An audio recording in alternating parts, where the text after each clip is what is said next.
Ölkə üçün əhəmiyyəti odur ki, ölkəmiz beynəlxalq, mən bunu vurğulayıram çox xüsusilə, çünki beynəlxalq tədbir, beynəlxalq akkreditasiyadan keçmiş bir layihə eləmək, o güclü bir komanda tələb edir. Çünki sən hər şeyi standartlar üzərində qurursan. Bugün sizin burada gördüyünüz adi bir dəfəlik qablardan tutmuş, stendlərin quruluşuna qədər hər bir şey ekolojidir, hər bir şey təbiətdən yaranıb və burada olan mallar, məhsullar hamısı bir 5 il ərzində agentlik tərəfindən Slow Food Beynəlxalq Təşkilatı ilə araşdırılıb və dünya biomüxtəliflik irsinə salınmışdır.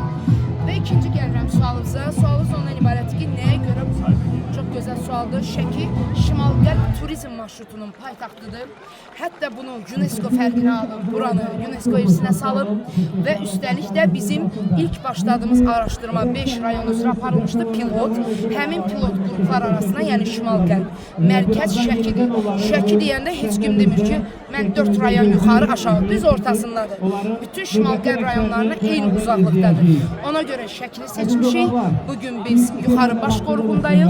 Çünki onu da UNESCO seçib. Bu tədbirin tək Azərbaycan yox, bəşəriyyətə əhəmiyyəti var. Biz bütün dünyanı, bütün gastronomiya sənayesini ki, 21-ci əsr artıq o üzrə gedir. Ölkəmizdə iqlim dəyişikliyi BMT-nin konfransı keçirildi, 29-cu sessiyası və orada da gastronomiya ilə bağlı Dövlət Turizm Agentliyi olaraq, Slow Food olaraq açıqlamalarımızı verdik.